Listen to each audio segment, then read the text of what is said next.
কমলগঞ্জবাসী, বল্লার পরের মানুষ কমলগঞ্জবাসী, মাইকের আওয়াজ যত দূরে যায় শুনিয়া যায়।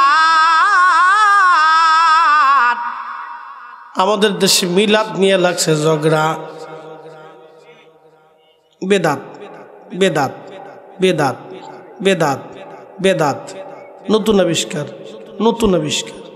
আচ্ছা, এবার নতুন না পুরাতন এটা একটু বোঝার দরকার, বোঝার দরকার আছে না? যারা এটা নিয়ে সমালোচনা করে তাদের মূল দাবি হলো এই পদ্ধতিতে নবীর জমানায় ছিল না। এবার আসেন এই পদ্ধতিতে, এখন আপনাদেরকে প্রশ্ন করি, জবাব দিবেন। আমাদের ইজতেমা তবলিগ জামাত যেই পদ্ধতিতে হয়, এই পদ্ধতিতে সাহাবীরা কোনোদিন করছে? আচ্ছা, একটা গেল। তার মানে এটা অর্থ না যে আমি বিরোধিতা করার জন্য আসছি, এটা আমার মনে করেন না, আমি বোঝানোর জন্য আসছি। এই যে আজকের মাহফিল হচ্ছে, এই পদ্ধতিতে রসুলের জমানায় কোনো মাহফিল হইছে? দেখাইতে পারবেন? হয় নাই। আচ্ছা, তাফসীরুল কোরআন মাহফিল হয়, এই পদ্ধতিতে রসুলের জমানায় কোনোদিন তাফসীরুল কোরআন মাহফিল হইছে? দেখাইতে পারবেন না, কিয়ামত পর্যন্ত পারবেন না। আচ্ছা, আমাদের দেশে মসজিদ আছে, মসজিদের ভিতরে আজান হয়, এই পদ্ধতিতে রসুলের জমানায় মসজিদের ভিতরে কোনো আজানের পদ্ধতি ছিল? দেখাইতে পারবেন? নাই। বেলাল আজান দিছেন রাদিয়াল্লাহু আনহু, তিনি মসজিদের বাহিরে বনু নাজ্জার গোত্রের এক মহিলার ছাদ ছিল, আবু দাউদের 519 নম্বর হাদিস। এই ছাদের উপরে দাঁড়ায় বেলাল আজান দিতেন মসজিদ নববীর বাহিরে। তখন আমরা সুবিধা পাইয়ে মসজিদের ভিতরে ঢুকছি, যাক এটা সুবিধা পাইছেন, ঢুকে গেছেন, তখন তার দৌড়াই বাইর করতে পারতেছি না। আচ্ছা, নবীর মসজিদ কি কাঁচা না পাকা? জোরে বলেন, আরো জোরে। রসুল যদি বলতেন আল্লাহ ফেরেশতা দিয়ে জিন দিয়ে আমার মসজিদ পাকা করে দেবা, বাইতুল আকসার মতো সুলাইমান যেইভাবে বানাইছিল আলাইহিস সালাম, সেইভাবে আমার মসজিদটা বানাই দেবা, দিত না? কিন্তু পাকা করেন নাই, কাঁচা মসজিদে নামাজ পড়ছেন, খেজুরের মাদুরে সেজদা দিচ্ছেন। তা আপনি এত বড় সুন্নতওয়ালা, আপনার মসজিদ পাকা কে? হ্যাঁ, কথা কর না কেন? ইনসাফের কথা তো বলতে হবে। আপনি এত বড় সুন্নতওয়ালা, আপনার মসজিদ ফাঁকা কে? আপনার মসজিদে এসি কে? আপনার মসজিদে তো জিগজাগ করছেন কে? 3 তলা 4 তলা বিল্ডিং উঠেছেন কে? কেটাই কইছে এটা উঠাইতে? না রসুল কইছে না আল্লাহ কইছে? কোন আমনে বলে দেন, কোন হাদিসে আছে বলেন? আচ্ছা, গেল এটা। এই সময় বেদাত দেখে না, তখন আর পদ্ধতি নাই। আমাদের দেশে যত মাদ্রাসা আছে, এই পদ্ধতিতে নবীর জমানায় কোন মাদ্রাসা ছিল? তো রসুল মাদ্রাসা এই পদ্ধতিতে বানাইলো না, আপনি বানাইলেন কে?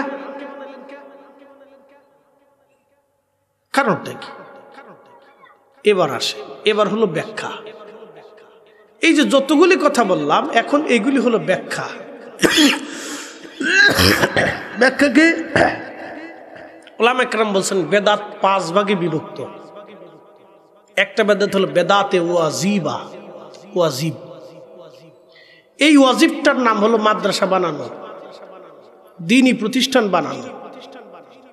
যদিও নবীর জমানাতে এই পদ্ধতিতে, এই সিস্টেমে মাদ্রাসা ইলম শিক্ষার ব্যবস্থা ছিল না, কিন্তু এটা যদি না হয় ইলম চর্চা বন্ধ হয়ে যাবে। এই জন্য এটার নাম বেদাতে ওয়াজিবা। বেদাত কিন্তু ওয়াজিব, করতেই হবে। আর একটা বেদাত হচ্ছে বেদাতে মাংদুবা, করলু পারেন না করলু পারেন। এটা হচ্ছে বেদাতে মুহাররামা, হারাম বেদাত, যেটার কোরআন হাদিসের কোনো উসুল নেই। একটা আছে বেদাতে মাকরুহা, এটার কোরআন হাদিসের এই মাকরু বেদাত, করলে এটা গুনাহ হবে।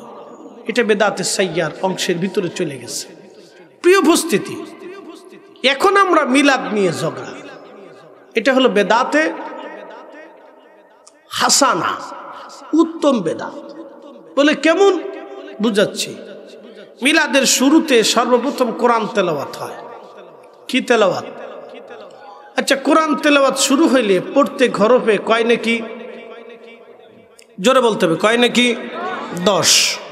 মাশাআল্লাহ। তাহলে কোরআন তেলাওয়াতের নেকি আছে তো? সকালে পড়ুক আর দুপুরে পড়ুক, মিলাদে পড়ুক আর ঘরে পড়ুক, বাইরে পড়ুক, নামাজে পড়ুক, বেনামাজে পড়ুক, দোকানে পড়ুক আর রাস্তায় পড়ুক, হাঁটতে হাঁটতে পড়ুক, গাড়িতে পড়ে পড়ুক, সোয়াব আছে কিনা? তাহলে মিলাদে পড়লে সোয়াব আছে কিনা? আছে। এরপরে দুরুদ শরীফ। কি শরীফ? দুরুদ শরীফ। এক দুরুদে কয় নাকি? 10 নাকি। 10টা গুনাহ মাফ, 10 বার আল্লাহ রহমতের দিকে তাকায়। আমার দিকে তাকান, আমার দিকে তাকান, এটা সুস্থ মস্তিষ্কের চিন্তা। এখন আপনি দুরুদ শরীফ ঘরে বসে পড়েন, বাড়িতে বসে পড়েন, দোকানে বসে পড়েন, গাড়িতে বসে পড়েন, রাস্তায় বসে পড়তেছেন, মাহফিলে এসে পড়তেছেন, আপনি মিলাদের মজলিসে পড়তেছেন। এই উত্তম জায়গাগুলি দুরুদ শরীফ পড়লে নেকি হবে। তাহলে কোরআন তেলাওয়াতে নেকি, দুরুদে নেকি, জিকিরে নেকি, নবীজির নাতে নেকি, দুরুদ সালামে নেকি। এরপরে আইসে হচ্ছে আপনার দোয়া লাস্টে। এই দোয়ার ব্যাপারে অনেকেই কবে যে হুজুর ভাড়া করে আনে দোয়া করার দরকার কি? নিজের দোয়া নিজে করো, লোক ভাড়া করার দরকার আছে। এটা হলো আরেক শয়তান। আচ্ছা বলেন, হুজুররা আলেমরা দোয়া করবে না তো দোয়া কি চোরে করবে? আলেমদের কাজ হলো দোয়া করা, ইমামের কাজ হলো ইমামতি করা।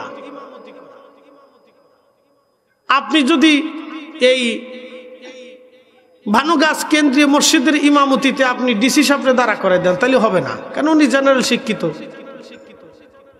উনি ইমামতির দায়িত্ব পালন করতে পারবেন। ওনার ডিসির কাজ ডিসি করবে, এসপির কাজ এসপি করবে, ওসি সাহেবের কাজ ওসি সাহেব করবে, ইমামের কাজ ইমামতি করবে। তা আলেমদের কাজ হচ্ছে দোয়া করা, সরে দোয়া করবে না। আলেম বসে যদি জাহেলে দোয়া করে তাহলে বুঝতে হবে আলেমের দাম নাই। কি কথা ঠিক কিনা? তাহলে আলেমের কাজ হচ্ছে দোয়া করা। তা আলেম দিয়ে দোয়া করানো হলো আমাদের কাজ। তো এগুলি বাদ দিয়ে আলেম দোয়া করবে, তা কে দোয়া করবে? তা আমাদের দেশে অনেকেই বলে যে হুজুর ভাড়া করার দরকার কি? এটা শয়তান। লোক ভাড়া করার দরকার কি? আরে মিয়া, হযরত রাসূল করিম সাল্লাল্লাহু আলাইহি ওয়াসাল্লামের বিশুদ্ধ হাদিস ইমাম নুরউদ্দিন হাইসমি মাজমু যাওয়ায়েদের মধ্যে লিখছেন, যখন মুসলমানরা জামাতের সাথে দোয়া করে, একজনে দোয়া করে, বাকিরা আমিন আমিন বলে, আল্লাহর কাছে লজ্জা করে খালি হাতগুলি ফিরাই দিতে, আল্লাহ জমাতবদ্ধভাবে যে মুসলমানরা দোয়া করে সেই দোয়াকে আল্লাহ কবুল করে নেয়। একসাথে বলবেন না সুবহানাল্লাহ? তাহলে রসুলের মিলাদে একসাথে দোয়া করা এটাও রসুল করিমের একটা সুন্নতের অংশ। কথা কন নাকি, ঠিক কিনা? তাহলে মিলাদে খালি বেদাত পাইছে কিন্তু ইবাদত পাই নাই। এগুলো হলো চোখের সমস্যা। চোখে পড়ছে কালা চশমা, দুনিয়াও কালা দেখে, চশমা লাল চশমা, দুনিয়াও লাল দেখে। চোখে দেখছে বেদাতের চশমা, এখন দুনিয়ার সব খালি বেদাত দেখে। এ হচ্ছে সমস্যা।